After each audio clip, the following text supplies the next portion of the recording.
Hey guys, welcome to She Knows Arsenal. My name is Jessica. I am your host. Yeah, we are here for another live show. Today's show is going to be a little bit different. I know people are really locked into transfers right now. They want to know incomings, outgoings. Is Arsenal done in the transfer window? But I also think it's important to just kind of start talking about what we expect from next season because it's around the corner. We know that we have the Emirates Cup coming up on Wednesday, and then we play out the Community Shield, and then the season basically starts. So, despite maybe not feeling like the transfer window is completely finished, I think we have a good idea of what the squad is going to look like, you know, and a good idea of maybe what we're expecting moving forward from this team. And yeah, so make sure you guys like this video and subscribe to the channel and get locked in because I feel like we're going to have a lot of differences of opinion on this one, which makes a lot of sense because it's not an echo chamber. Arsenal fans don't all have the same opinion, and some people will feel like we need to bring in big silverware. Others are going to feel like maybe that's not something that we should be expecting. So I expect there to be some debate in the chat. I expect there to be some debate when I pull up the chats on the screen and all that kind of stuff, but that's what makes these conversations so much fun, is because we have different opinions and then we can discuss it and all of that. So like I said, make sure you guys like the video, subscribe to the channel, get into the chat, let me know how you guys are doing today. Let me know if you guys can see me and hear me and all that kind of stuff, because that's super important. So yeah, Daryl says, Jess, lots of football knowledge. And I know I always say this, but the hair, thank you so much. I really appreciate it. Yeah, it takes a lot of work for it to look this way. So when people acknowledge it, I always feel like, good, people are seeing, because this is hard work here. I'm telling you. I do not wake up like this. I'm telling you. Aman says, time for trophies now. So Aman is basically saying it's time. It's time to bring home some real silverware. Navi says 5 trophies minimum or else. Laugh out loud. I know you're just joking. There probably will be somebody who'll be like, yeah, Navi, get in. That's exactly what we should be expecting. But yeah, I don't think 5 trophies. I mean, we can't even get 5 trophies. I don't think. I mean, you could put the Community Shield in there, I guess, but like realistically, we don't even have 5 trophies to like fight for. But I love that. A little bit of banter. Let's see what else you guys are saying. Richard is saying Saudi in for Osimhen. I saw that. Saudi are not playing, and yeah, if he goes there, I would be very disappointed because he would be my number one choice for a striker next summer. So if he goes, that's pretty much that's done. That's done. So let's see what happens to him. Matt G says, "Hey Jess, hello Matt. It's always nice to see you here." And C Wilder says nobody wants want those trophies more than Mikel. We know Mikel Arteta is very, I think, ambitious. He wants to win everything that is possible at Arsenal, and I don't think it's a matter of where his ambitions lie. It's whether or not we have the right combination of things going in our direction in order for us to win those trophies. And so I never question his ambition. I never question whether or not Arteta really wants to win these trophies or if he's just comfortable with, I think a lot of times, like I remember maybe a couple of seasons ago, maybe even last season it was, you guys will let me know, that there was a lot of criticism around Edu and the club not being very transparent about what their expectations for the season were. They wouldn't say, we want top 4, we want this, we want that. But I do think that based on the way that the club is moving, you can read between the lines. I think the club want to win everything possible at Arsenal. I think they have a plan in a way that they want to do it. But I don't feel like what I'm seeing is like a club that is, talking out of both sides of their mouths. I don't think it's, they're saying that they want to win these things and they want to take Arsenal back to the top, but their actions in the market don't say that. And yeah, so I think I like to read between the lines. And even though sometimes they're not as transparent as probably would want, I think what they've said mostly and what they do off the pitch and like what they do like in terms of transfers definitely says that they want to win big trophies. So yeah. I also have some interviews, like small interviews, like not big ones, but 2 little videos of two of my friends that I saw in LA, and I asked them the question what their expectations were of Arsenal this season. So I actually popped them onto the screen as well so you can hear what they have to say, because everybody, like I said, has different expectations. Some of them is more macro, and some of them are more like real tangible things, So we'll get to hear their opinions as well. Let's see. O'Malley says luck is a part of winning titles. Competing is a goal, which puts you in a position to win. City were lucky Saliba got injured and didn't lose any of their major players for a prolonged period. That's an interesting take. I would say, yeah, there is a little bit of luck and things have to kind of go your way. I do think things have to kind of go your way. And I think for a large parts of last season, things did go our way. I thought, in games where we probably should have lost, we still came away with a point or three. I thought, in terms of injuries, we had a pretty good injury record. I know that, losing Gabriel Jesus and losing Saliba doesn't feel like, we were lucky, but we weren't ever really, I thought, for the majority of the season, we weren't compounded by multiple injuries that made our starting 11 look really different, if that makes sense. So I think for a large part of the season, things really went our way.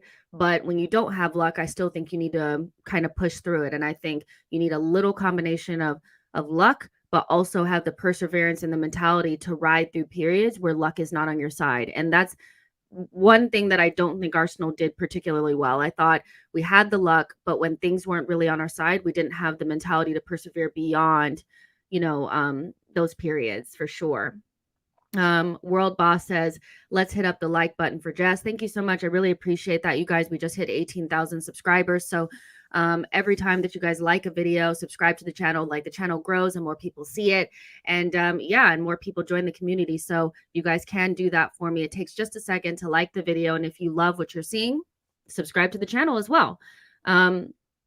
The Sheikh says, no excuses. I feel like we're going to hear that from a lot of people, a lot of people, not just rivals, but, Arsenal fans feeling like this is the season where we need to see the fruits of the labor per se, So yeah, there's going to be a lot of pressure on Arsenal from external places like rivals, the media. You already saw it in preseason that I felt like the commentary, in particular when we were playing against Manchester United, that there wasn't any sort of nuance around its preseason or anything. It was more like these players need to look perfect on the first day or else we're going to totally annihilate them. And that wasn't even on the Manchester United feed. That was on the ESPN feed.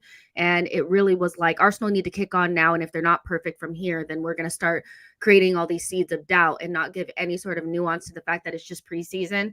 And so that's kind of what we're going to feel from minute one. Any draw is going to be overblown. A game where we're not perfect, even if we win, I think it'll be overblown. I think if we go out of any cup, it'll be blown. Like everything is going to be very, very big. Any little thing, we've even seen it like with our transfers, because we didn't put in 100 million pounds right away for Declan Rice. It was Arsenal are unserious. They're not serious. They're not serious. So yeah, I think we're going to see a lot of external pressure, and whether that pressure gets to, the club, that's yet to be seen, but they need to rise to the pressure. And I think use it to motivate them instead of lead them into like a passage of like, doubt and nervousness. I think we did see quite a bit of that at the end of the season, where even I think Jesus said it, and I know people criticize him for saying it, but I don't even know how you can criticize somebody for telling the truth,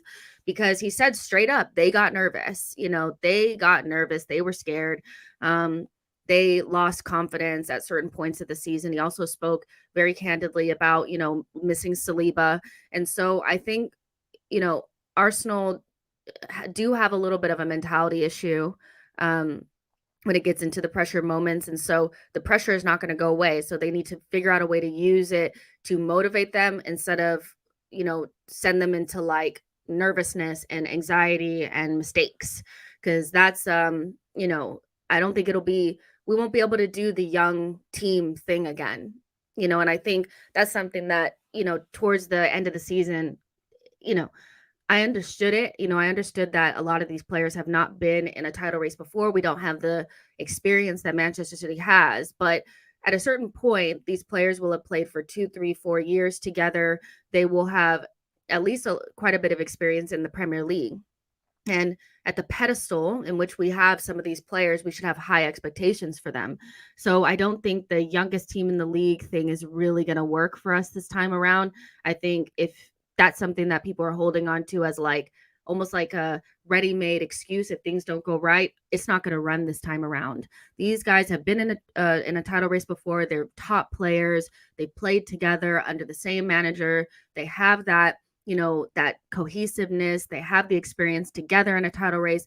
I do think that we can let the young player thing go.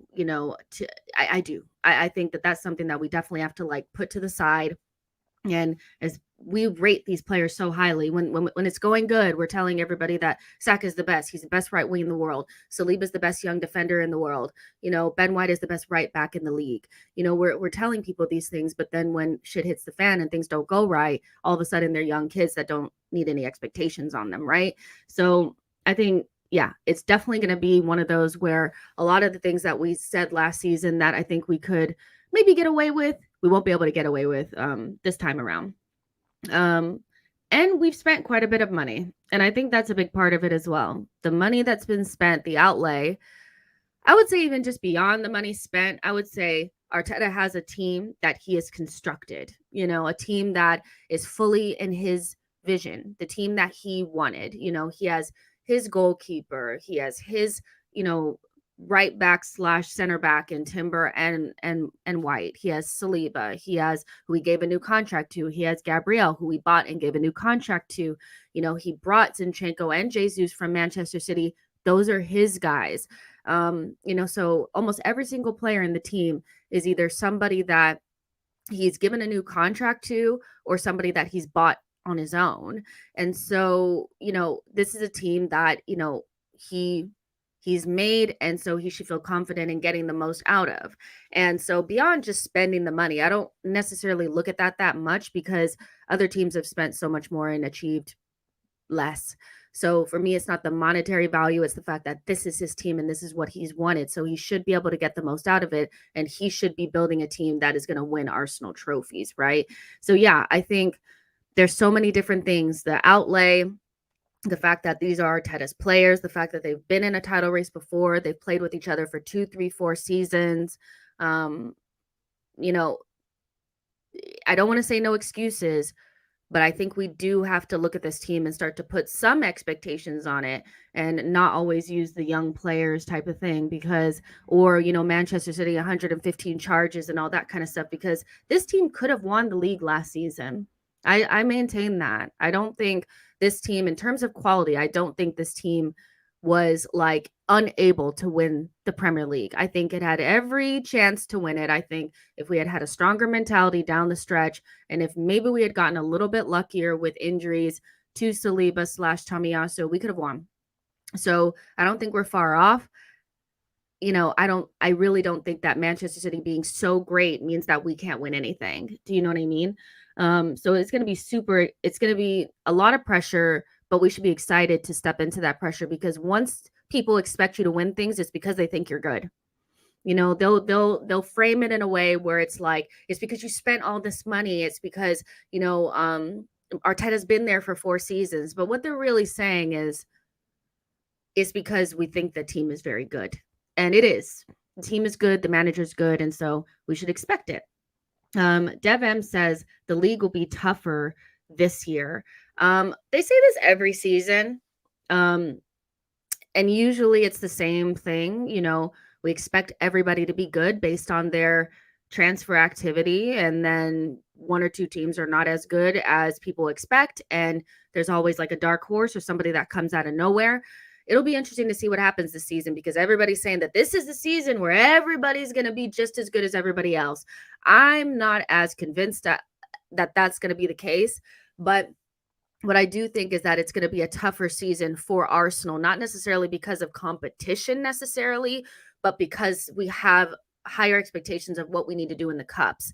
Because we're in Europa League, it was kind of okay to certain people that we went out of it early because we were fighting for the title. It was okay that we went out of the FA Cup and the, Carabao Cup early.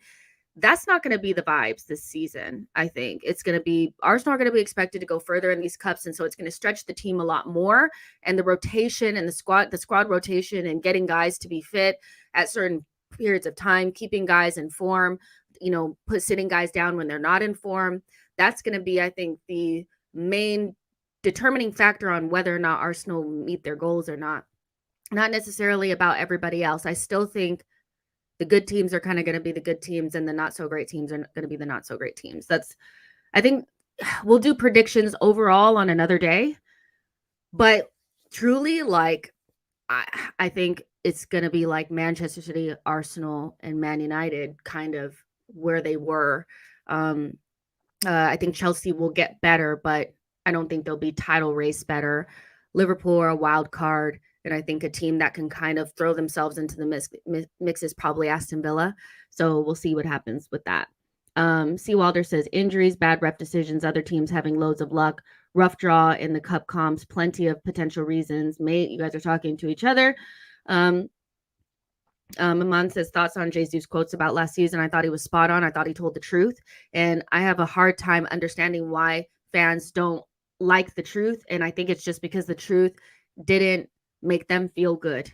It doesn't feel good when a player says that, basically they shit the bed, and so I think people had a hard time hearing it, and so they got upset by it, but he just told the truth, and I think we want the truth as long as it's what we want to hear. Ramsdale said something very similar towards the end of the season when him and Stones did that like dual interview, and Stones was talking about how chill and relaxed they were and how they knew that they had what it took to win because they'd won before, and Ramsdale said that they kind of thought that they would continue to win, but they kind of, got a little bit nervous. And I don't know why people are upset about players telling the truth. That I think that that's a weird thing. It was plain to see that I don't think it was just external factors of whether, things that were happening to us. I think, Arsenal at the beginning of the season beats West Ham.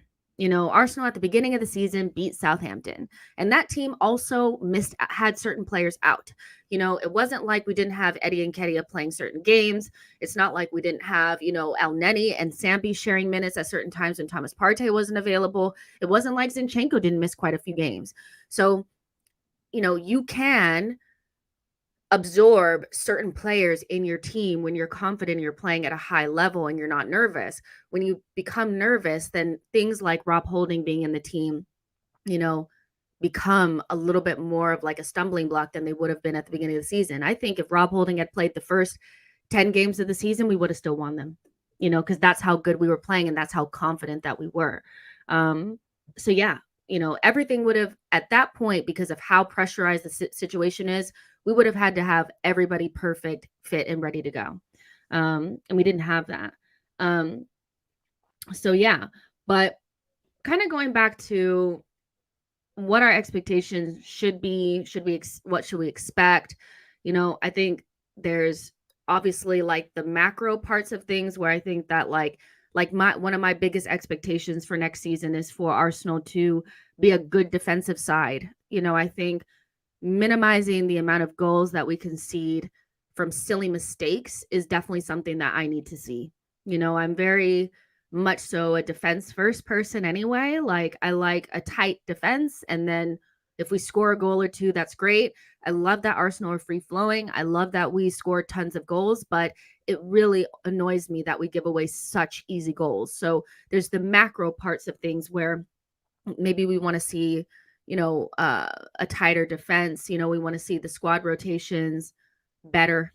We want to see more players get chances. We want to see more variety to our tactics, things like that. Those are expectations. And then you have the expectations, the tangible expectations of what you expect to win, what you expect to achieve, where you expect to finish in the league. And we'll also focus on those. And I think if you focus on those first, then you can go into the expectations, the macro ones, because those are actually what lead you to the goals, right? So if I want to win the league, then we need to give up less goals, right? So we'll go from tangible expectations and then move into what we need to do in order to get those things done, and have we addressed those things in the transfer window? Because if you didn't, then you can't make your goals if you didn't attack, you know, if you didn't, how do I explain? You can't meet your goals if you don't prepare to meet those goals. So if one of your goals is to not give up so many goals, then if you didn't, get an extra defender in there, then you're not going to do that, so that's how we'll kind of talk about things.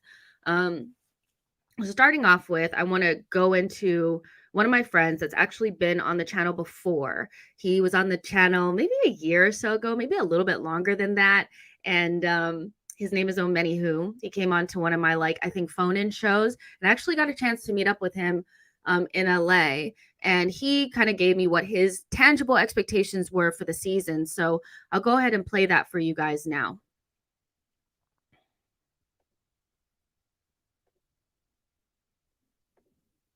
LA, my expectations for Arsenal this season is the first place position in the Premier League. You already know, I don't care about Holland, I don't care about Man City, I don't care about Pep. Arsenal has stacked the team and it's time to win it. FA Cup, I expect Champions League semifinals and probably an early exit in the Carling Cup. But 2 trophies, first place in the Premier League, Arteta at the top. You already know. It's your boy Omenihu. So, thank you so much, Omenihu, for giving me that little bit, because we were talking about that for quite a bit of time, and he was very, straightforward about saying that he expected, Arsenal to win the Premier League. That's basically what he was saying. Premier League, got to win it. We were really close to winning it, but, we need to go ahead and mark that off. And then also getting to the semifinals of the Champions League, get further in the FA Cup. So winning a major trophy is something that a lot of people are talking about. When we signed Declan Rice and Timber, the morning after, I saw a lot of rivals saying, well, you have to win either the Champions League or the Premier League, or, nothing matters. You have to win those. You can't just win small cups.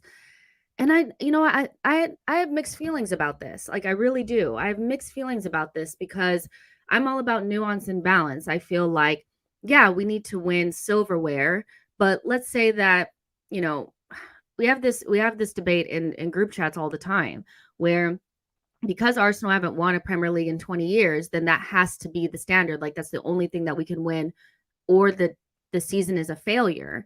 But what if you win the FA Cup, you lose out in the Premier League by a point to Manchester City, you get to the semifinals of the, Champions League, and you lose out to Real Madrid, you get to the final of Carabao Cup, let's just say, is that a failure of a season? If you maintain your Champions League spot as well, is that a failure of a season? You've won silverware.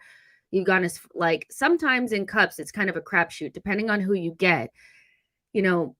It's hard to say you have to win a cup, but the Premier League is an interesting one because I think we have our team is structured in a way and plays in a way that's very conducive at the moment to going a lot farther in the Premier League than it is in cups. So I want to gauge your guys' thoughts on that. It's because from my perspective, I'm okay, so basically what people are saying, and this is not what Omenihu is saying, but this is what rivals have been trying to question me on, is should Arteta be sacked if he doesn't win a major trophy? So if he doesn't win the Premier League and he doesn't win the Champions League, no matter what else he does, he should be sacked, right? And, because we haven't won the Champions League before, and because we haven't won a Premier League in 20 years, and that is kind of the reasoning for it, and I just wonder about that, because I feel like if we did win the FA Cup and we missed out on the Premier League by a point, and we went out of the later stages of the Champions League, our first time in it in 7 years, by the way, would I feel like that was a bad season or something to sack Mikel Arteta over? It's a tough one. I actually don't think that that's a reason to sack Mikel Arteta. I think you can't sack a manager that loses out to Pep by a point. especially if he wins silverware. Now, if he doesn't win silverware, I think that's where it becomes a little bit more of a sticky situation. If you go out of the quarterfinals or the semifinals of the Champions League, miss out to Pep for the Premier League by a point, and you don't win any other silverware, then I think we have a question. Then I think we have a real question on whether or not we have the right manager or not. But I would find it kind of harsh if he won a trophy and you missed out on the Premier League by a point and people were saying he has to go, because last season it was all about we should win silverware. Now it's the Premier League or the Champions League. And I have a hard time believing that Arsenal should be expected to win a competition, in particular, the Champions League, a competition that they haven't been in for 7 seasons. I find that to be a little bit, that would be a little tough, So I want to gauge your guys' expectations on that, because I can understand people saying like it's the Premier League or the Champions League or nothing, because those are trophies that we have either never seen or haven't seen in a long time. And we got really close to it this season, so it has to come next season. But I can also understand like there is a world where I would feel happy about a season where we won silverware and we went really far in certain competitions. And if we missed out by a point to Pep and City for the Premier League, I don't know if I feel like that's a sackable offense.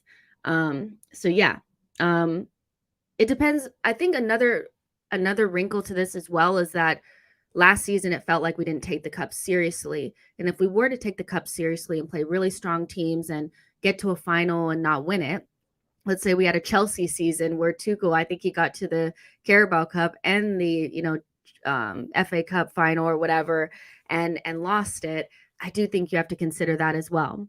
So yeah, it's interesting because I know some people are really like it has to be certain things, but I can see a world where I'd be happy and it's not, necessarily the Premier League or the Champions League.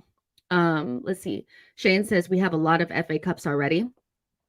I mean, but does that mean that we shouldn't get more? I mean, I don't know. People were really upset about Arsenal not going hard in the FA Cup. I think, like, let's say we had the same season we had this past season where we came second within a couple of points of Manchester City, but we had gotten FA Cup instead of nothing at all.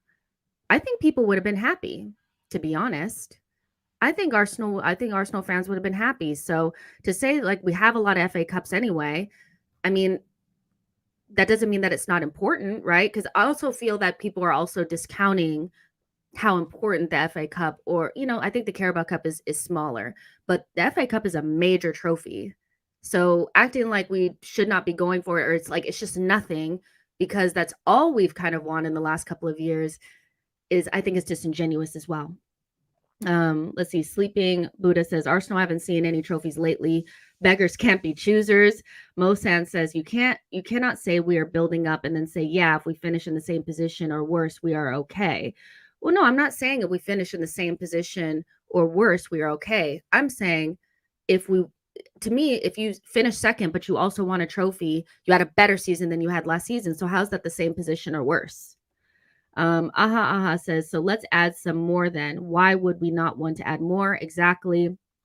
Let's see. Tony says, this team is in win now, and that means in the next 2 or 3 years, we should get finals and trophies. Yeah, exactly. Like next season, I do think is a fail if we don't win any silverware at all. This team could have won silverware last season with what we had. So it's an even better team, an even deeper squad with another year of experience. I more than expect us to put out serious lineups in the cups and these players to be able to play every 4 days at a high level if they're required to. Last season, I thought Arteta went really easy on some of our bigger players. And I guess what his thought process was is he didn't want to risk some of our bigger players because he didn't want to potentially miss out on top 4. And I know that people are going to be like, well, how could we miss out on top 4? We were basically in first place the entire time. It's a slippery slope. If you go really far in an FA Cup or a Carabao Cup or something like that, inevitably you lose out on something in the league if you don't have a really deep squad, right? There's always consequences to certain actions. And so if Arteta goes and puts, Thomas Partey in certain games in the Carabao Cup and the Europa League and stuff like that, or Saka, and their fitness goes down or they get injured, that could hurt you in the league. And if you think about the way Arsenal crumbled at the end of the season, how do you think we would have been if we were 10 points or 9 points worse off and we were actually in a top four scrap at the end of that season instead of a title race? Who knows where we would have ended up? So I can kind of understand why, Arteta maybe chose to go really strong in the league and kind of not think about anything else. But with the depth and the experience that we have now, I do think you have to see stronger sides in those cup competitions. We have to take it serious, because if we're not making finals and we're not winning trophies, it's not going to be good. It's not going to be good. Vesper says, question, if you have expectations to win a trophy this season and he doesn't win anything, do you sack him? I mean, yeah, I kind of already answered that. I do think that you start to question whether or not we have the right manager if we don't win anything. I think it's tough. It's tough because this is Arteta's team and his image, and I think he's done a really good job. But at the end of the day, the currency is really like the way that you stay in the job, keep your butt in the seat, is by winning things. And there's always nuance and conversations. You can go through a season and finish second and get to a couple of finals and it be a disappointing season and not sack the manager. But when you're a manager that hasn't won a lot and you haven't won anything with the team that you've actually built, you have to win now, and especially because we missed out on the Premier League in a season where it felt like everything was kind of going our way. So yeah, we're definitely in a situation where Arteta has to win. It has to get silverware next season. I think any type of silverware is good. I'll put it this way. If you win the Premier League or the Champions League, no matter what else happens, I think you're fine. If you win the Carabao Cup or the FA Cup, I think other factors also come in, where you finish in the league, how far you got in other competitions and things like that. But yeah, he has to win something, for sure. Breaking Nwang says mentality is our biggest task. I agree. I still believe this team was good enough to win the league last season. So, I think it was a mentality issue, a mental block there, a crumble of the mind last season. And we've seen it 2 seasons in a row. At the end of the season when the pressure was really on, which inevitably hurt our chances of doing what we expected to do. And albeit in both seasons, which is interesting, they really mirror each other because like the expectations kind of changed mid-season, or not even like kind of like before Christmas, like the season before, we started to see that like there was a real chance of us getting into the top 4, where I think a lot of us were kind of like, well, if we make Europe, that's probably what this team could do. This last season was quite similar as well, where we finished second in a season where we probably only anticipated getting top 4, but I don't think we thought that we would be in a title race or really like so close to winning it the way that we were. So I wonder if this season will be kind of similar, but what I want in this season more than anything is like for the season not to end on a low point. I think both of the last seasons, albeit we could see, progression, we didn't get that feel good feeling because we ended in a low point, missing out on what we wanted to do. So I would like us to go in an upward trajectory instead of a downward slope. But yeah, it's all about mentality, especially when it really matters at the end of the season or when you get to finals and stuff like that. Lewis says, Arsenal have one of the most exciting teams in the world. For me, we should go all the way for the UCL because that's the only trophy missing in our cabinet. I think we should take every one of those seriously. It is interesting because I do think some fans don't believe in prioritization. They think we could just go for absolutely everything and we have to just go for everything and play our strongest teams and everything. And there's never a time where, you'll maybe say, maybe the Carabao Cup is not that important. It's like people pretend like it doesn't exist.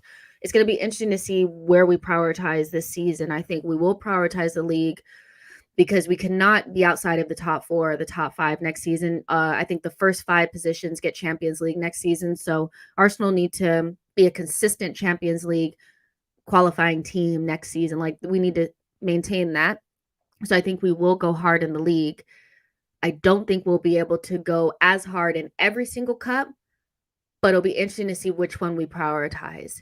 I would love to see us prioritize the FA Cup and the Champions League. I don't really give a shit about the Carabao Cup. I never have. But if I had to choose two things where we need to be really serious in, it would definitely be the FA Cup and the Champions League. So, yeah, we need to be going for everything, but there will inevitably be one competition where we just don't go as hard in because you just can't. So, yeah, there you go. Martin says, we all want to win a major. No need to focus on it right now. Yeah, I think we all want to win it. But, you know, the sooner we knock that off the list, the better. And I'm not looking at a team that I don't think can win a major trophy. I'm not saying that like I don't it's hard to expect it because like it's just so hard to win the Premier League or the Champions League. But the sooner we knock that off the list, I think the better. Every year that goes by when we don't win it, the pressure gets up and up and up. So I would like us to focus on it as a club, but as a fan base, I don't think it's something that we need to be if we don't win the Premier League this season, everything is done. We just need to scrap it all, get rid of the manager. These players are done, like, all that kind of stuff. Cause I can see people kind of gearing up for that. I don't know if it's that deep. Um, Let's see. Clement says, yes, Arteta's job is on the line next season. If he doesn't win a trophy this season, top four is a priority. Also, I agree. Top four is definitely a priority. You have to maintain your Champions League status. If you don't, it is a failure. And it's going to be difficult because we're going to spread things a little bit more thin. Because, like I said, we will be able to prioritize different competitions. We will try to go further, which means these players will have to play more minutes. We'll have to see some of the squad players play more minutes as well. So it's going to be like a little game for Arteta to try to figure out how to get the right balance of staying strong in the Premier League, but also having strong squads in those, in those cup competitions. But yeah, I agree with you that top four we cannot let go of top four. Like we can't, like I would be devastated if we put all of our eggs in our basket for Champions League. We don't win it, but we end up somewhere a lot lower in the Premier League than we should. That would be devastating, I think.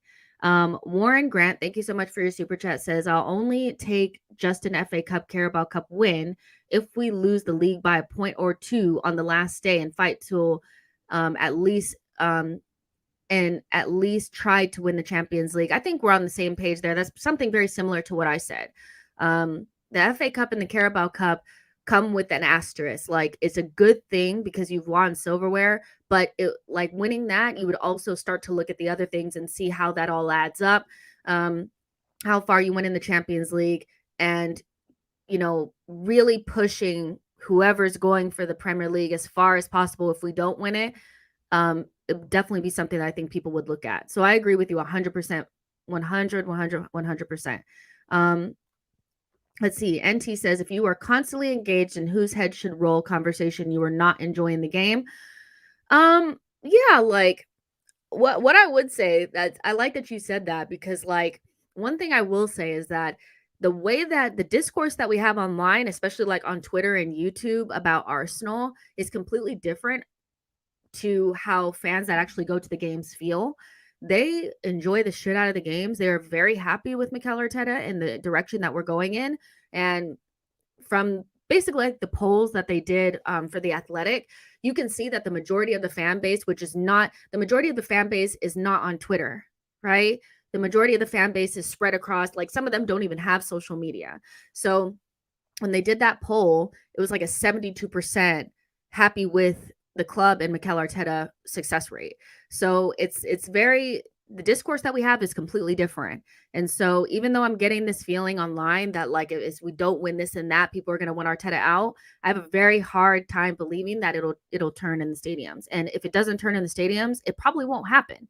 And those guys are enjoying the game. I'm telling you that right now. When I go, those guys are happy. They're enjoying the game. Even when we don't win, there's a general feeling of happiness there.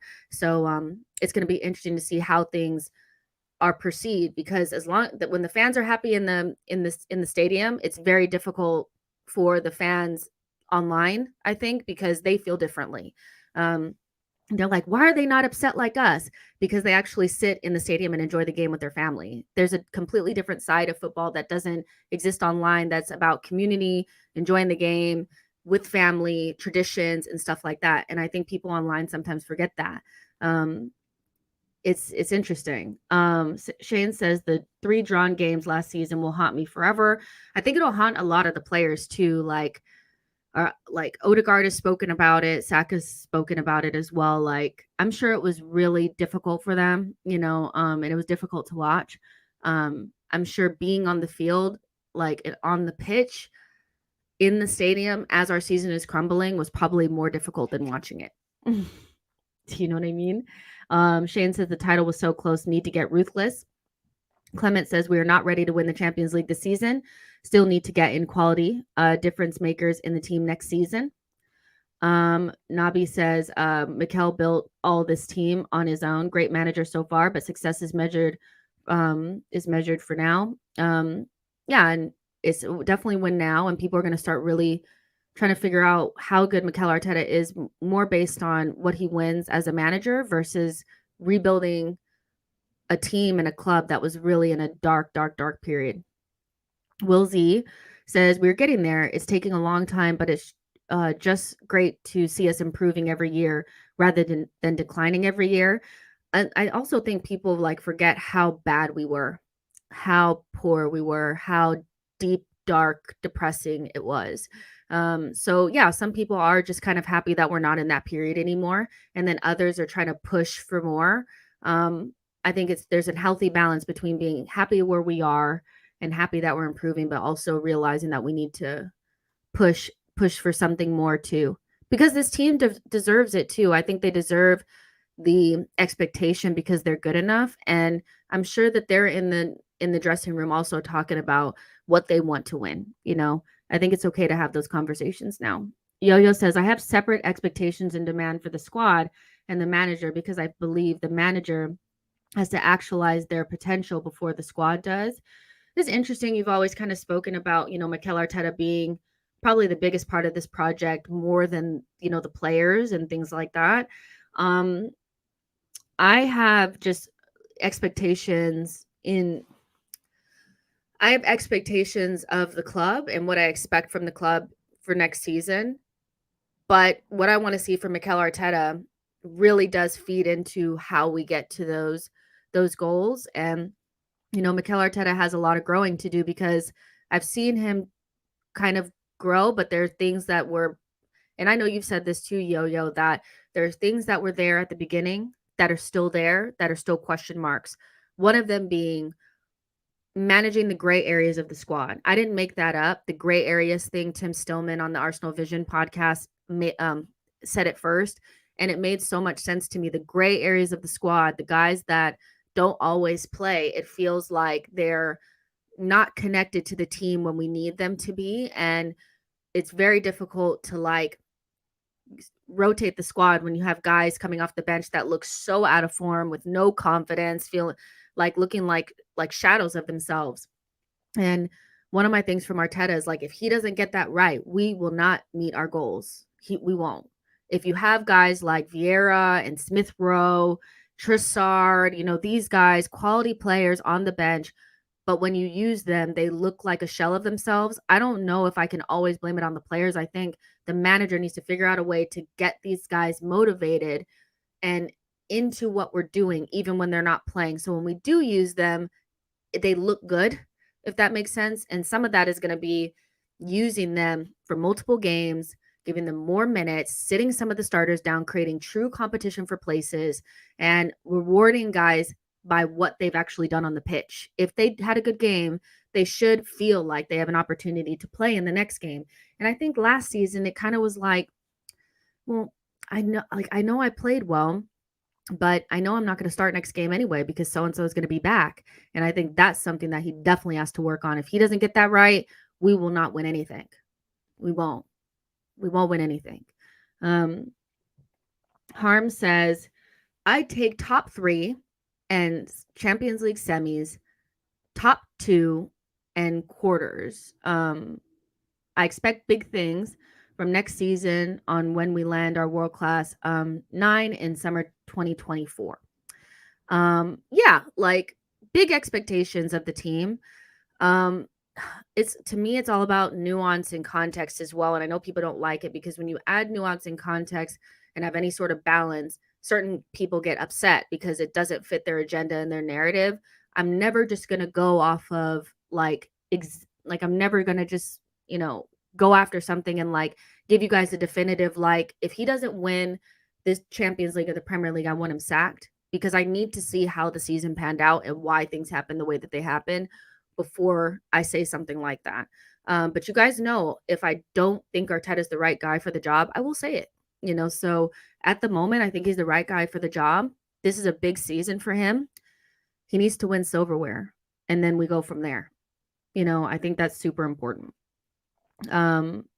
Super, super important that he gets that with this team off his back. Diallo, thank you so much for your super chat. Says this conversation seems forced to me, Tranquilo. I don't think it's forced. I feel like if you're actually listening to what I'm saying, I'm not saying like before every single season, we have conversations about what our expectations are. So yeah, if you looked at the thumbnail and you read that, then you would think it's just forced because you feel like, oh, you know exactly what I'm thinking.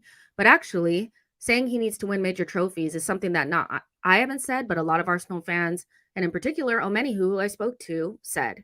So I don't actually think it's forced. I think we always kind of talk about expectations before the season starts, what we kind of want to happen, what we want to see change. And it's not just about the tangibles, it's about the intangibles as well. And so maybe it feels forced because you're looking at the chat and you're seeing people that maybe have higher expectations than others or expecting major trophies and some aren't. But actually don't think it's forced. I think we always kind of have these conversations and they're pretty, well liked by a lot of people. Keenan says, hold on to your butts, people. I can def see us finishing the season trophy list. That's interesting. You can give a little bit more background on why you see that happening. Jake Bone says top 4 is essential rather than desirable for a club like Arsenal minimum. We have to stay in the top 4, we have to. And staying, on the pace for the title pretty much guarantees you top 4 because in most seasons, and I expect it to be the same this season unless something crazy happens, it's kind of like a top 2, and then third is kind of somewhere in the middle, and then fourth is kind of fighting a battle with fifth and sixth for the top 4 spot. And so I kind of expect it to be the same. If you try to win the title and you really focus on the Premier League, you probably will be in a good spot in order to maintain your Champions League status. Arsenal cannot lose out on that. I really do think Arsenal will put a lot of emphasis into the league again, no matter what, for sure. There's 267 of you guys in here. Make sure you guys like this video and subscribe to the channel. Martin says it's not Arteta's fault. We haven't won in 17 years before he started. I do like that. I like that point. That's a very, very good point, Martin. But I do think like, his a lot of the failures of the past are being put on Mikel Arteta, and it's like, well, we haven't won anything, so he needs to win the Champions League like the first time he has Arsenal in the competition.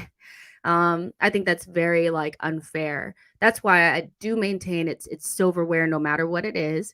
If it's an FA Cup, it's a Carabao Cup, and then we start to look at other things and other factors as well and see what the totality of the season really looked like, what the snapshot of it was, and if it was successful or not. But I do think saying like, okay, well, we haven't won it in 20 years, so Arteta has to win it this year. I didn't see the same energy for other managers that they had to win anything.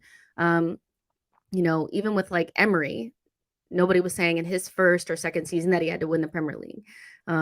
So it's very interesting. And he had more experience than Arteta, by the way.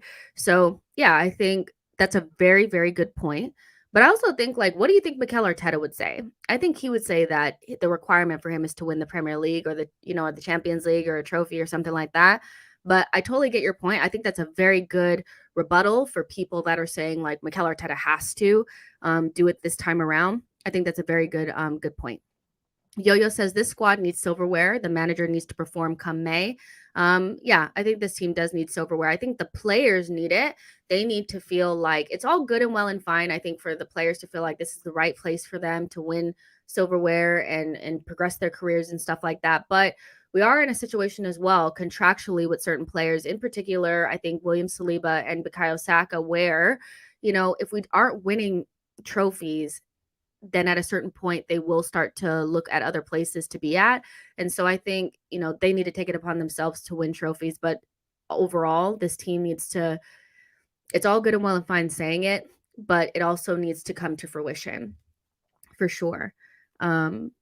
Duke Thomas says Arteta isn't good enough for the title because look at his head start from last season. The Champions League is obviously absolutely unattainable at 150 million. You should have bought a world-class midfielder.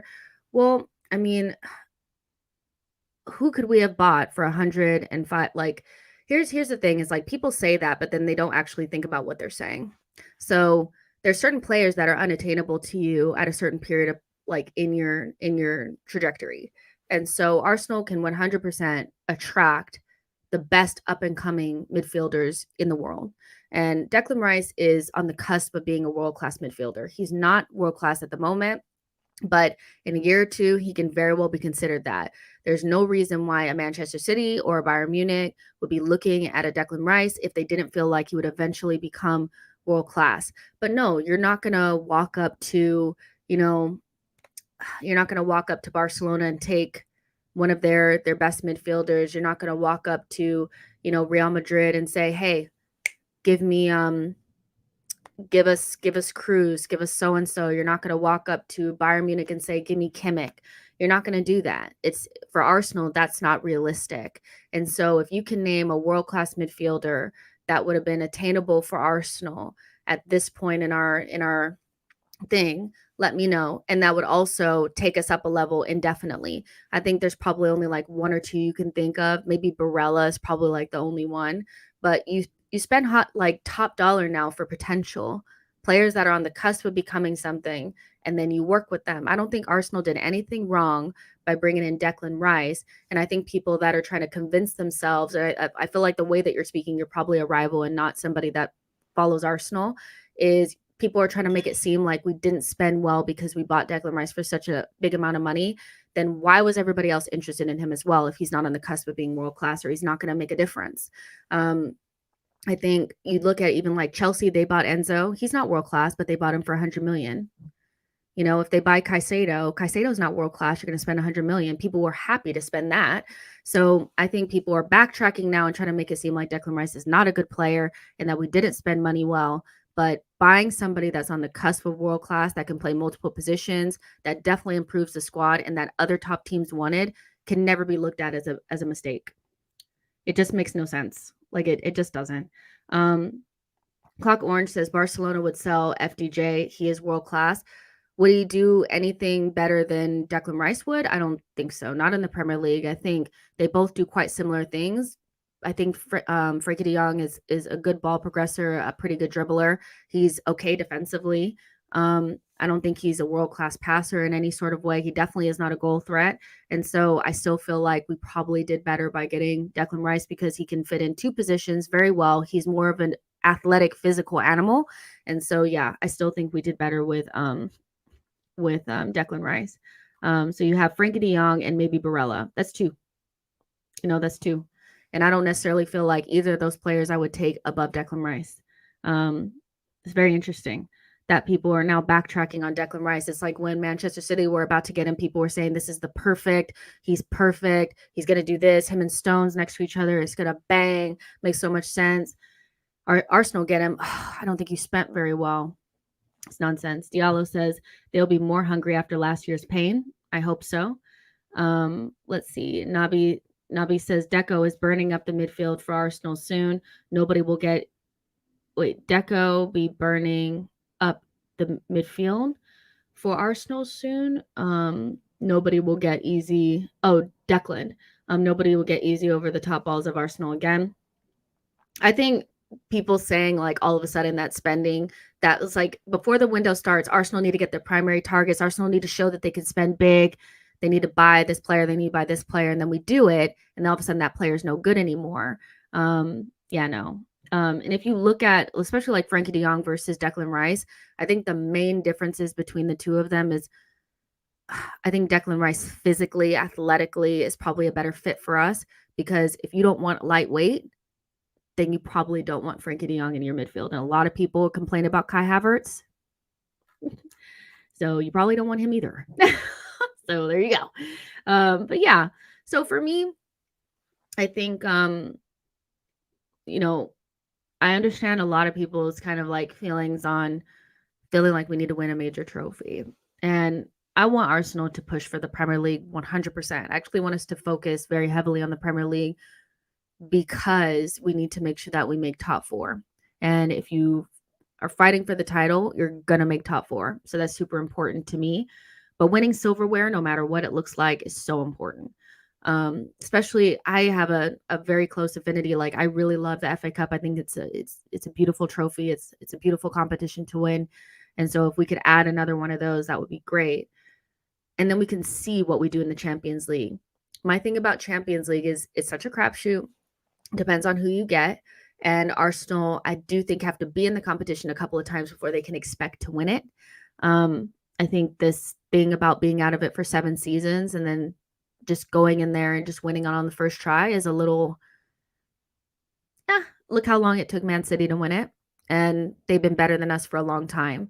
So they have the best manager in the world and some of the best players in the world. And it took them a very long time to win their first Champions League. So saying that like Arsenal need to just win it the first time around, I think is disingenuous and a little bit like, I know we're not going to win it. So I'm going to say that we should so that I can be upset when we don't. The Premier League is the big one for me. I think if we do lose out to anybody, it needs to be within a point. I'd be very disappointed if we were somewhere down 3rd, 4th, 5th. That would really be disappointing to me. But within a point, if that's how we lose it, that would be, I think I could stomach that. But that also has to come with some form of silverware somewhere else for sure. 100%. Boy says also not interested in Italian players unless some Michelin star Italian cuisine restaurant has opened in London. We have no business looking to shop any Italians. They just don't really come to the Premier League. And I know people will be like, Tonali. They just don't. Like, you can name the exception to the rule, but it doesn't make it any less true that they tend not to come. And I feel like there's a big reason why. I just don't think that they like the Premier League, and it's just not a place that they like to go. Look at Scamacca. He was there for 5 minutes at West Ham, and he's desperate to leave. So, yeah, you can name all the exceptions to the rule, which are very few and far between. Italian players don't tend to want to come to the Premier League. So I'm not really looking at any of those players, to be fair, so there you go. Let's see. Dan says Man City are boring. Pep is boring. KDB is boring. Boring city. I mean, they're boring to us, but I'm sure their fans are loving it because they've been successful for a while now. They built something that looks serious for the coming years, and they have the best manager in the world, and they won the treble last season. So yeah, they're boring to us, but I'm sure they're loving it, Let's see. True Gunner says, add another League Cup. We've only won 2 in our history.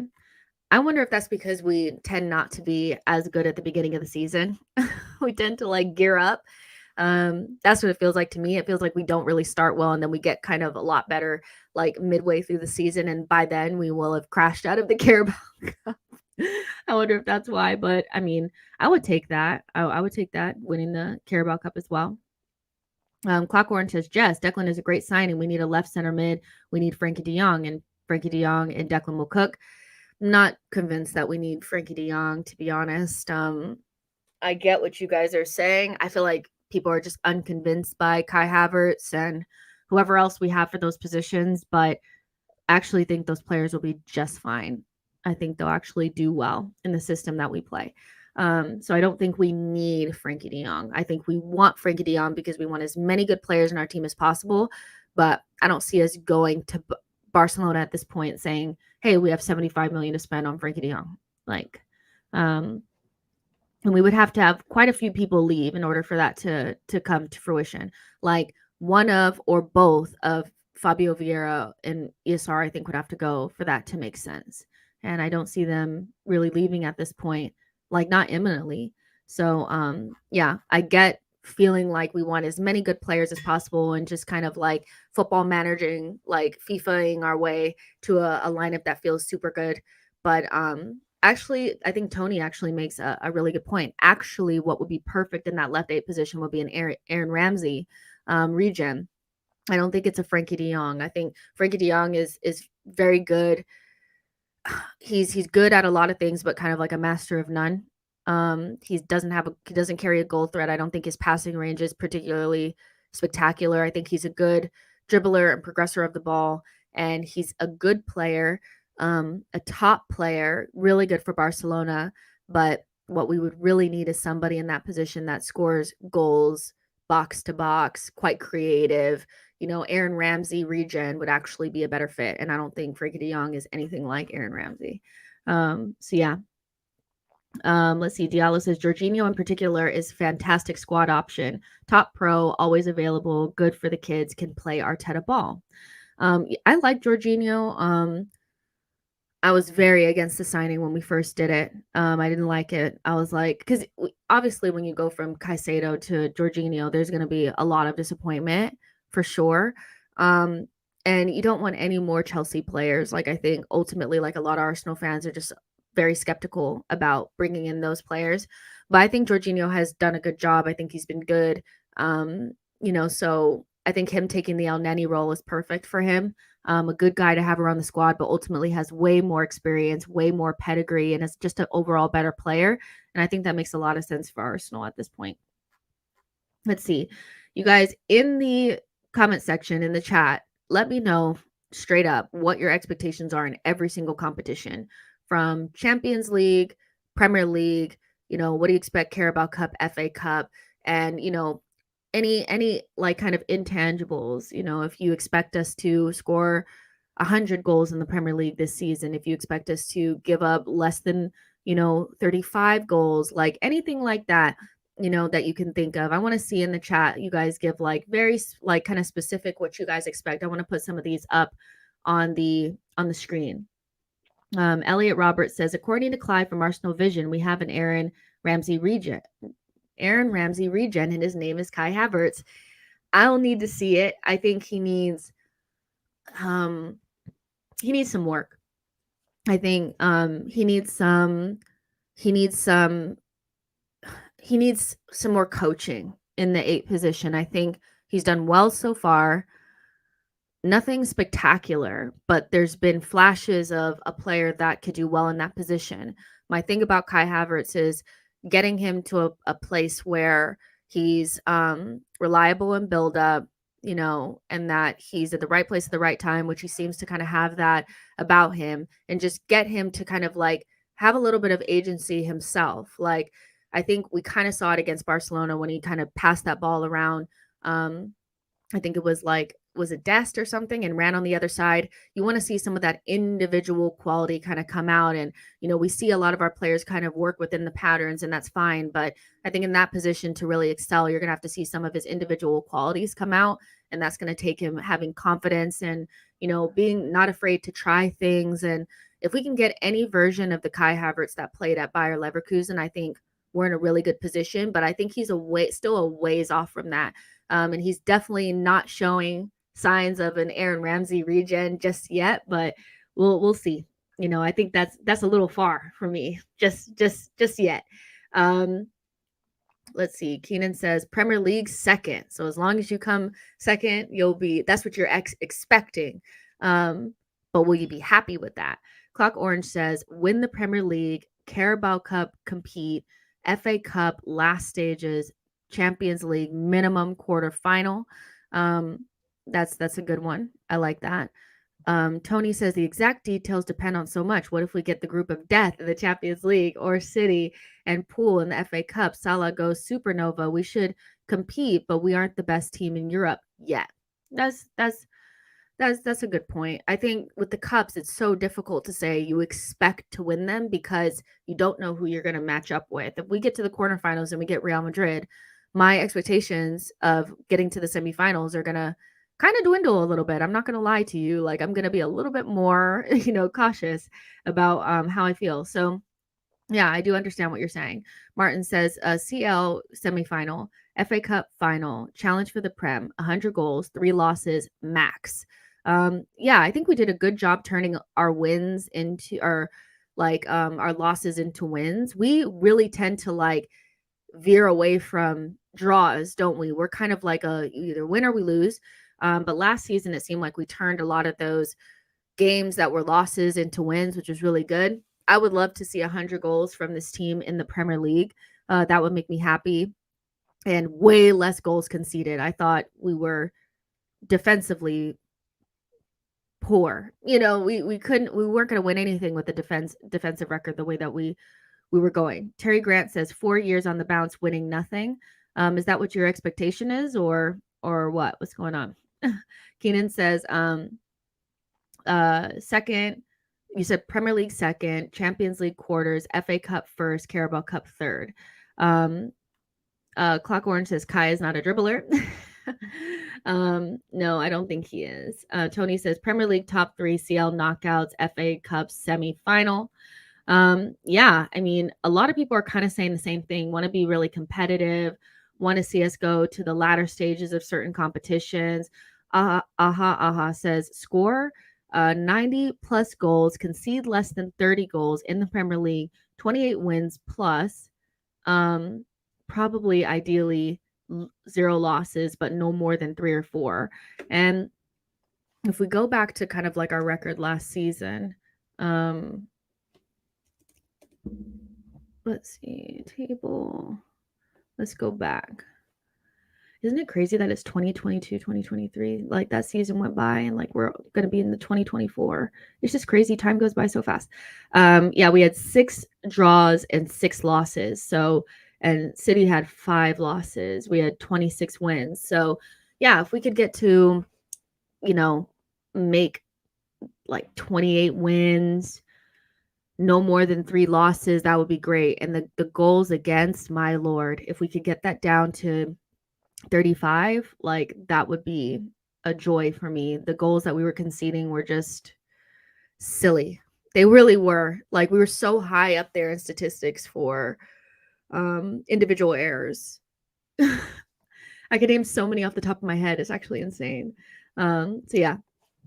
Nabi says Arteta has younger eyes than most managers, so he should see a lot more than them. Elliot Roberts says PL first, CL semifinal, FA Cup winners, Carabao Cup out in the second round. Yeah. I can see if we go out of the Carabao Cup early, I could see a lot of, oh my gosh, we're not taking the cup serious. I can see a lot of that. I can see a lot of that. Tony says like 26 wins, 12 draws, 0 losses. Good one. Yeah, we definitely need to minimize those losses though. We had some silly losses. Nabi says Mikel closing in on that magic number 1 billion. Martin says, are you more excited about Raya or Kudus links? I feel like I'm more intrigued by the Raya ones because they're more significant and it was more unexpected. And I'm interested to see what the plan would be for the goalkeeper situation. Kudus, I like Kudus, but because he's linked to so many other, Premier League teams, it's hard for me to get excited about it just yet. But we'll see what happens because if and when Balogun goes, that might open up the door for another attacker, and maybe we'll see some movement on that. Michael says Premier League second, Champions League quarters, FA Cup winners, Carabao Cup out in January. Fair enough. Boy says just get a trophy. Nothing else really matters. I kind of feel like that too, but we have to make sure we're in Champions League. So I think that definitely matters. Aman says score 90 goals plus, win more home games, concede less than 30 goals, compete for all fronts in the cup competitions, as well as aiming to win the Premier League. He must win a trophy. Nabi says Liverpool will be no mugs this season. I don't think we will though either. Like the thing about all this, I'll put that back up, Diala, because I think that's a good point as well. I don't think the thing about it is like as long as I know we're not a joke, even if the other teams get better, I feel like we're in a good place. Like I know some people are hyper focused on what everybody else is going to be like and how everybody else is going to play and how great their off seasons have been, but I also think we've had a good off season and I think we're going to improve. And so my problem was when we were so uncompetitive against the top teams, like so uncompetitive, like we lost to everybody, no matter what happened, we were losing. And so I think other teams will improve. So I don't think we'll be going to Stamford Bridge and be getting as easy of a day out as we did against Chelsea. But I do think we'll be hyper competitive in all of those games. And that's what really matters is, I think in those top 6 clashes, you have to make sure that you win the game at home and you don't lose away. And if we could do that, we'll be in a good place. I think people get hyper focused and hyper, anxious about what other teams are doing. But the job is always the same. Win at home, don't lose away. Just don't, and I think we have a team and we're playing in a way where we'll be super competitive against the top 6 still. So I'm not as worried about it, I think, as other people are. Diallo was saying that no matter what, we must beat City in the league this season. Is that on a lot of people's lists of like the extra things that you're looking for? Because we talk about goals, we're talking about goals against, we're talking about wins, losses, but are there specific teams that you feel like we need to get over the hump with? I think a big one for me is not losing at Old Trafford. I think we had that game kind of like in our hands and we threw it away. And I thought we were more than good enough to walk away with something away from home at Man United. So that's a big one for me is not losing at Old Trafford. I know it's difficult to get the win. Everything goes their way there, but not losing, I think, would be great. Beating Man City in the league definitely is something that we need to be able to do. I think we have an inferiority complex when it comes to them. We've had it for quite a few years now, and we have this inability to think and be normal when we play against them. We carry little to no threat. We make the most individual errors I've ever seen. We give away the softest goals I've ever seen. And I don't think we have to have our best lineup every single time to even be competitive in those matches. I think we put too much emphasis on having our perfect lineup available and not enough focus on why mentally we can't get up to the task. There's something there. And to be at home and lose to them 3-1, I thought was a big part of when we started to throw the league away. I know that we kind of regained form, but I think psychologically that put City in a very strong position, and they knew they just had to beat us at home again, or beat us at the Etihad. And so we kind of gave them those points. We gave it away, I thought. Individual error from Tomiyasu very early in the game as well. I think when we do our individual errors too, they're so early in the game. They're always like first 15, 20 minutes before the game even really gets going. When we kind of get a little bit of control, we have some good passing patterns, like we do our thing, and then boom, somebody does something and we're 1-0 down or whatever. And so that is so important, I think. And I'm glad that Diallo brought it up because it's an intangible, or it's not something that I feel like it's not a trophy and you're not going to get a trophy for beating them. But I think psychologically, it is something that could push you a lot further. Losing to them at home psychologically damaged us. And I know that people, oh no, but we rebounded from there. But no, when we gave them the psychological edge from that moment, I thought. So yeah, I think we need to beat them at home. We won't beat them at the Etihad. I think, they have such a good record there. But at home, we should feel like we could get 3 points, and we should feel confident and not just give it away. I think that's a big thing for me is just stop giving games away early on to these teams. It's nonsense, Terry says, Raya beat Man City twice last season. Ramsdale took his usual beating, conceding 7 goals. England's number 1. Well, if we're saying England's number 1 has to not get battered by City, then Pickford shouldn't be it either. So what you do, for Ramsdale, I will say against City, was probably the only one that was actually locked in at the Etihad. There's a lot of saves that he made that kept it from being 7-0. So what he does for us, or kind of how we lose as a team, doesn't necessarily mean that he could never be England's number 1, because then Pickford should not be England's number 1.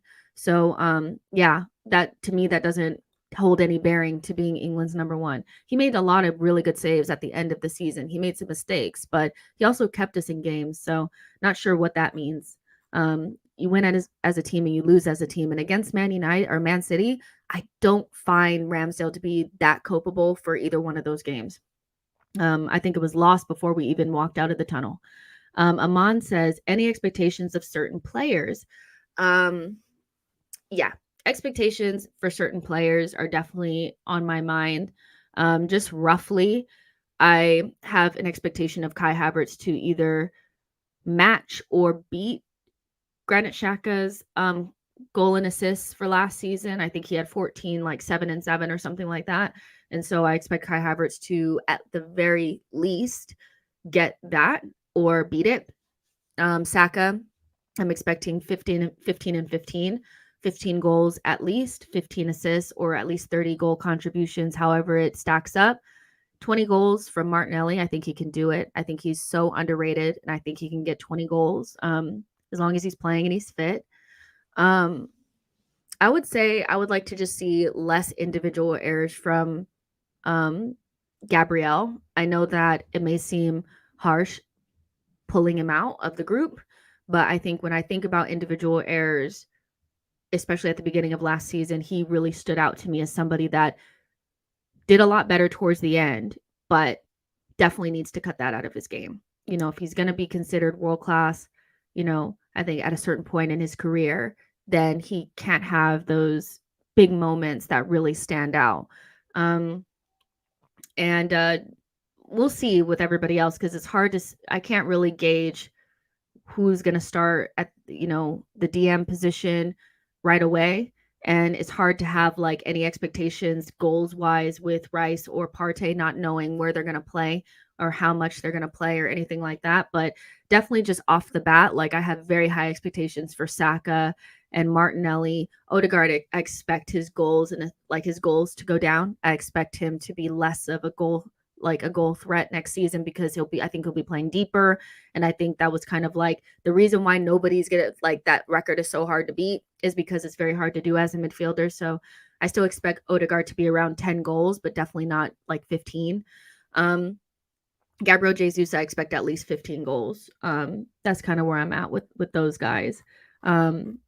It's so hard to say because we don't actually know who's going to be playing all these minutes. I think some guys we know for sure, Saka, Saliba, and Odegaard, but I think some other guys, like their positions are a little bit less clear on how many minutes they're going to play.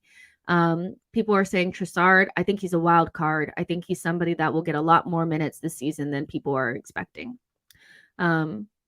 I really like Trossard. I would start him on the first day of the season, knowing that Martinelli will eventually get his playing time. But to start off the season based on preseason, I would definitely be starting Trossard. Trossard could have a crazy amount of GA at the end of the season. He's just a goal magnet. Like he just knows what to do, Nabi says Gabriel needs to get tough and work on his concentration. The only reason why I pick it out is because I feel like he could be so good if like he's already good, but I think he could be one of the best in the league if he cuts those out. I think the best defenders in the league have maybe one of those moments a season, maybe two. I think Gabriel kind of has one or two more, and that's just one or two, like that's just too much more, and they're so costly because when we have individual errors, we get punished the worst. We get punished the worst. So yeah, we definitely need Gabriel to cut those out because what I would say is if he doesn't, because the season is so important, if Gabriel were to start the season like he did last season, I would like to see some ruthlessness from Arteta because we can't just be giving away goals. And like an example would be the goal that we gave up against Fulham at the beginning of the season. Now we came right back, and scored a goal, and it didn't like even he scored a goal in that game. But those errors are so costly. And so if he's going to have those and do them quite often, then I would like to see Kivior maybe start some games and see what happens. Because I also think getting dropped works. I do. I think Martinelli, when he got dropped last season, it wasn't like a hard drop. Like it wasn't like a you're shit, you're out. It was just I think he needed some rest. I think he needed to like just and then we needed to also figure out who was going to play down the center. And having Trossard play in his position for a game or two, I think really made Martinelli concentrate, and then he came out better. We don't do enough of that. I think people need droppings, not because it's like the end of the world, but because it works. Clock Orange says Jess Diaz had 0 errors last season. He also played less games in the Premier League. That's one thing that I will say is also maybe rotating guys a little bit more.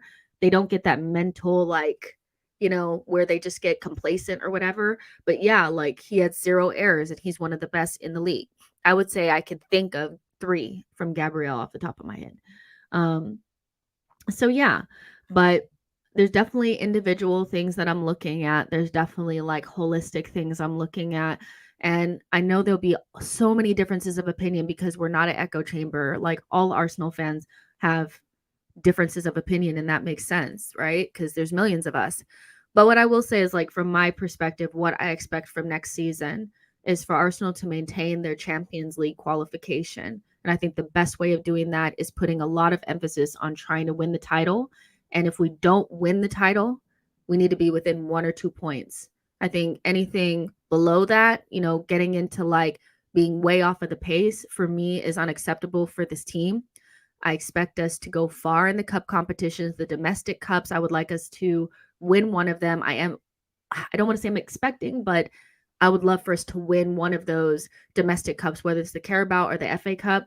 And in terms of the Champions League, as much as I know people are wanting me to say, I expect us to win it.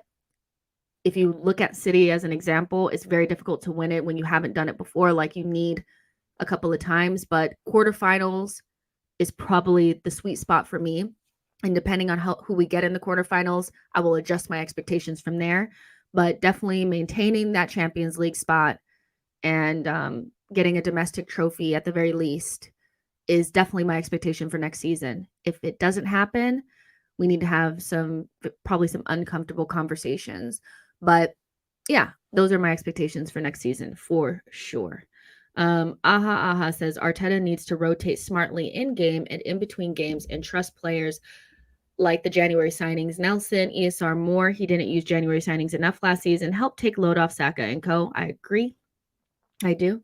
Keenan says Timber, Gabriel, Saliba, White will start the majority of the season. It's interesting because like I don't know if Zinchenko is like that out of the picture just yet. I see a lot of people just kind of like, oh, he doesn't exist. Like, forget Zinchenko. But we'll see. We will see because there'll be games where we'll need Zinchenko and his control and his tempo setting. Like, there's just so many things that he does for us that I think is very underrated. But there's a reason why we bought Timber as well. So I do think that he'll play a significant amount of minutes. But I think we should see more rotation. I actually think we should have very similar minutes for almost everybody in that back line. I think I showed the graphic not too long ago.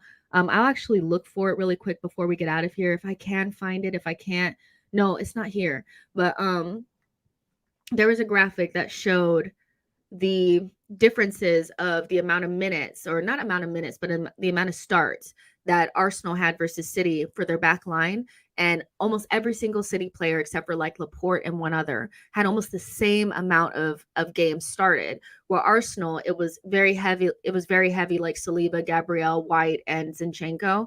And then everybody else was like so much lower. And I actually think like what I would like to see is not so much Timber, Gabriel, Saliba, and White, but actually like everybody getting almost like the same amount of starts and a lot of rotation, because I think there'll be situations where you definitely need Zinchenko and there'll be situations where you definitely need Timber. I don't think Zinchenko is out of the equation as much as people are making it out to seem. Nabi says at least we have fun watching top players scoring bangers. It's the Arsenal way, haha. Exactly. Make sure you guys are liking the video and subscribing to the channel, by the way. Rotor says Arsenal will win the Charity Shield. Good start to the season. Yeah, it's one of those where it would be nice to win it. It really would. It would start us off in a good way, I think. I just want to see a really, really good performance. I don't want to see us getting blown away. not with my parents, and not, you know, because my parents will be there. We'll all be there together. And I would love for us to have a good day. You know, that's all I'm really looking forward to, you know. Um, let's see. Terry Grant says Zinchenko should be defending his country because he can't defend Arsenal. Was that supposed to be funny? Oh my gosh. But oh man, need a little work on that. Joe says, not experienced in the UCL. Who cares? These guys make millions to play a kids game. No excuses that they're supposed to be pros. Well, experience does matter. And I mean, saying that because they're professionals, they should just win everything. So should professional players like at Burnley, should they be expected to win the Premier League? So the professional players, you know, at Sheffield United, so they'd be expected to win everything. That doesn't really make sense. Like, I get people are trying to force a reason why we should win the Champions League in our first time back in it in 7 years, but it's the force is coming off like very forced. Like, no, just because they're professionals doesn't mean that experience doesn't matter. Because if that were the case, then nobody would speak about experience. Nobody would talk about it. And every, you know, player that you talk, like player that comes out and talks about like why they win things and stuff, they always mention experience. And so unless you think you know more than the Gary Nevilles and the Harry, you know, Thierry Henry and all these guys that come out and talk about experience mattering and stuff like that, then, you know, I don't know, guys. But yeah, it's yeah. I get where people are trying. I get what people want is they want to say like we really need a Champions League, so we have to win it next season, or I'm going to be mad about it. But like realistically, it's the Premier League. I think that we should really be pushing for and have high expectations in, and winning a trophy no matter what, no matter what it is. Now we could go on a fantasy ride and win the Champions League. I'm not saying that we cannot win it, but the expectation to win it, when we've seen firsthand watching Manchester City that it's very, very difficult to do if you haven't done it before, you know, I think we need to be, you know, I think we need to be realistic, you know. But I love this, you guys. This was so much fun. I love these where we just get to sit down and talk to each other, chit chat about what we think, how we feel, no matter what our differences of opinions are. We can do it in a nice way. Have some corny jokes in the chat. You know, if you guys want to work on your jokes, like sometimes I have bad jokes, you know, but some of the ones today, they weren't that great. Might want to work on those, but I appreciate those as well. But love you guys so much. Please like this video and subscribe to the channel. Hope you guys are enjoying the content. Obviously, we're still in the throes of the transfer window, so if anything significant happens, we'll talk about it. I know tomorrow morning we'll probably talk a little bit about Austin Trusty as well as Sambi Lakanga, because those deals look to be getting done. And then we have like, you know, the Raya stuff, maybe something will happen there, and Balogun. So I just thought it was a good time to kind of like pause and talk about the actual season because it's around the corner. Okay. It is around the corner. And of course I'll do another vlog. You guys seem to really enjoy the vlog that I did for the game in LA. So I'll do another one for the Emirates Cup. And of course, when my parents come out for the Community Shield, I'll do another one for that. But love you guys so much. You guys are amazing. Like this video, subscribe to the channel, and I'll see you guys in the next one.